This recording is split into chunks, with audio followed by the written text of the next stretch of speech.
Yo, hey folks, how's it going? It's Kevin, Big K Horror, and I'm going to review a new independent zombie film that another horror movie buddy of mine from Instagram, Theo J. That's like a Theo Theo Jae Instagram.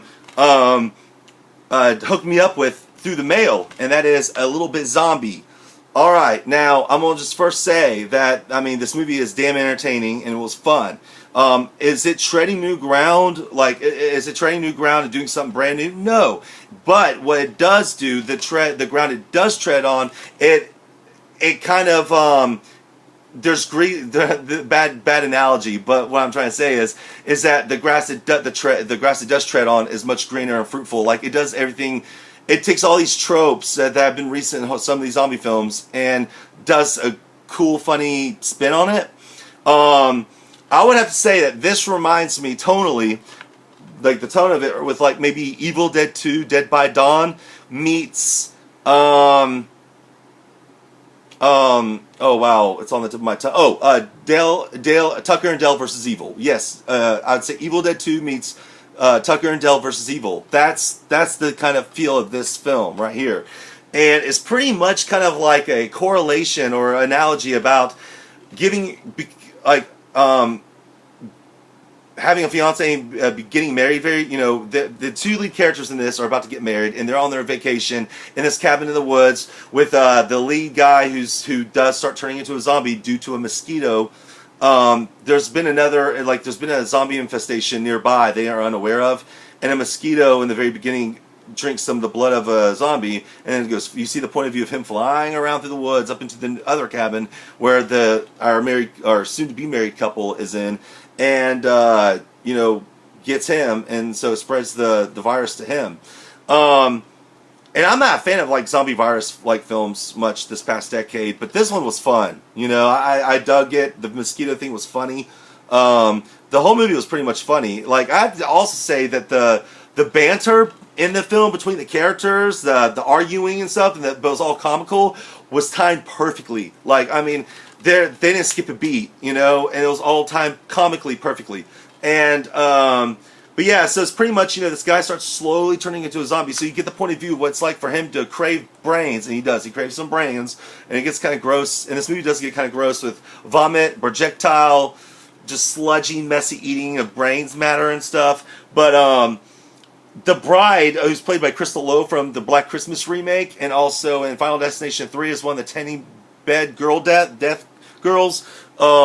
She's hilarious in this as the bride-to-be, and she's very uptight and anal retentive. She has several itineraries for their weekend getaway, just vacation. Okay, that's telling you who she is. And the whole movie's correlation about becoming married and giving a lot of stuff up about yourself for the marriage, and it correlates that with becoming a zombie. Kind of, in a way, at least in my opinion. I could be way wrong, but that's how I took it. Like, they're kind of like how Ginger Snaps, the original werewolf film from 2001, how Ginger was having her period and turning into a woman, sprouting hair over strange places, having a sexual appetite, and all that kind of thing. Again, it correlated puberty with becoming a werewolf. I think this kind of correlates giving up your life, as they say in this movie, giving up your life for marriage, and putting your own personality aside to suit the other person, kind of thing, and they kind of correlate that with becoming a zombie. In my opinion, that's how I read it. That was like the kind of the ingenious of the story. But nah, this movie has some sick gross parts in it, and all I gotta say is, eggs will never look the same way again to me. No. Anyway, but it was very entertaining. I really dug it. Had some cool things in there, because aside from this group, there's also these two other people. This older man who's like macho machismo, he kills everything and anything in its sight. He's a zombie hunter, and he's got a sidekick with him, this blonde chick with this like crystal ball thing that leads her to where all of the zombies are. I don't know, but it's cool. But anyway, like he was a character I kind of got annoyed with. Not like that he was annoying in the movie. He's not. But I mean, in general, I'd be like, oh god, I would hate that guy in real life, you know. But then you kind of come to find out his twist to it. Like, you know, everybody in this is kind of a victim, but it does make it out that like the human hunting the zombies are more the monsters than the zombies themselves. That's how it kind of makes it out to be, kind of like a George Romero zombie film. Anyway, so there's a bit of that kind of social commentary on there, but it explains everything as to why the zombie hunter is such a mean badass and why, you know, everything else. But this movie was fun. And by the way, Thea, thank you for sending it to me through the mail. Badass. But yeah, no, this movie, I say well worth checking it out. And I believe it's on Netflix right now. So, you know, give it a gander. You know, just put it on. You know, it's only like an hour and 27 minutes, so it's not too long of a film.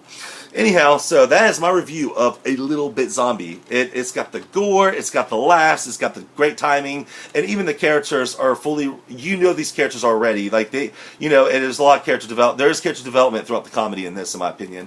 I know girls like this. Like the two lead girls are always at each other's throats. Like the guy's sister, the soon-to-be husband's sister, and the soon-to-be husband's fiance always butt heads, and it's a funny effect, and girls don't really like that from what I know.